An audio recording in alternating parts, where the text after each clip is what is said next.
welcome back to Dreams Traveled. I'm Kaliah, and in this video, I'm gonna be telling you about my experience in Milan while making my favorite dish that I had there. So I went to Milan in the middle of December of 2020 with my friends. It was my first trip with my friends. We had the most amazing time, and Milan is so magical, so special during Christmas time. It really holds the spirit of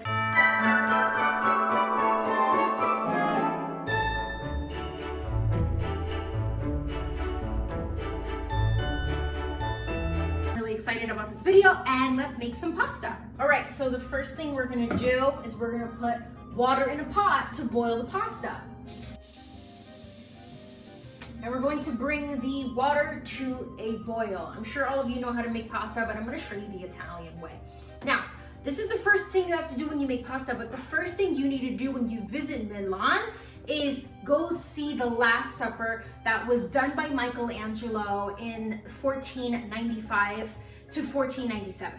The Last Supper is in the Santa Maria della Grazie ancient church. It is actually painted on the wall of a dining hall in the church for nuns and monks to have their meals. Leonardo da Vinci wanted to capture the instant just after Jesus reveals that one of his friends will betray him. The painting is complete with reactions of shock and rage from the 12 apostles. According to Leonardo's belief that posture, gesture, and expression should manifest the notions of the mind, and the result is a complex study of varied human emotion. So definitely book ahead. I didn't do this. I regret so much not doing this. So when you do go to Milan, make sure the first thing you do is see the Last Supper, because it's one of the most popular paintings in the world. Now our water is about to come to a boil, so we're going to add salt. You need to make this thing as salty as possible, like the ocean, because it's going to flavor the pasta itself. Now, after you see the Last Supper for 15 minutes, you're gonna head to Italy's oldest shopping mall. That's the Galleria Vittorio Emanuele II. It's built in 1865, so stroll around and see all the gorgeous stores. One of the stores that you should not miss is Prada. It was inside this gallery that Prada was born as a luggage shop called Fratelli Prada, and the original shop is still here. The gallery is 4 stories tall, and its structure is made of marble, iron, and glass. It is composed of 4 corridors laid out in a cross shape with a glass dome at the center.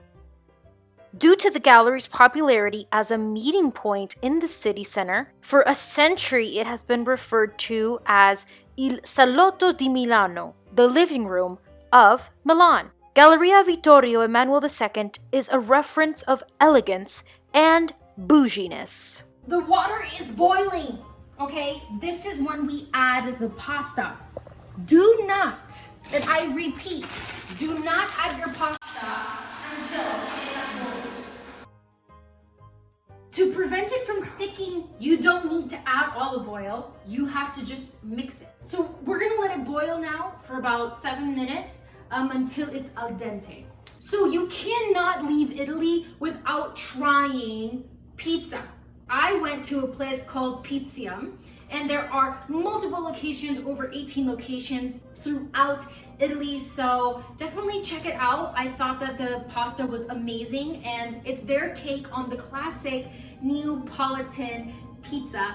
Just a thin dough, really nice crust, whereas, you know, in America, the dough for the pizza is very, very thick. They use great quality ingredients, and I really enjoyed this place, and so did my friends. It was my first bite of Italian pizza in Italy, so it was a very special moment. When I was living in Barcelona, I lived with 3 Italian girls, and 2 of them were native to Milan. So I asked them for a couple of recommendations for you guys, and all of that is going to be in the description box below.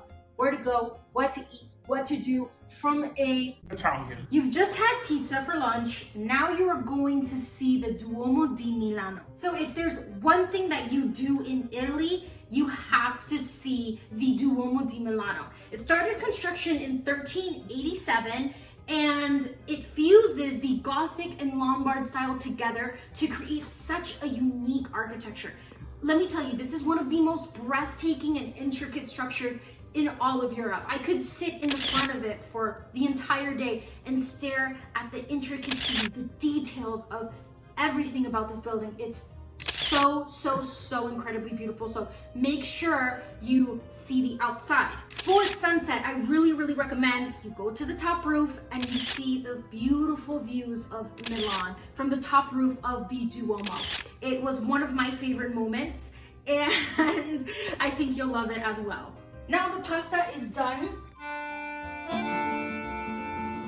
So you've watched the sunset from the rooftop deck of the Duomo, you've gotten your ticket, you've seen the inside of the Duomo, you've walked around, and now you've worked up an appetite for dinner, and you're gonna have pasta. You are going to go to a place called Mi Scusi, which means excuse me in Italian, and have the best pasta of your life, because that's what happened to me. I had the best pasta in my life here at Mi Scusi, so you have to go.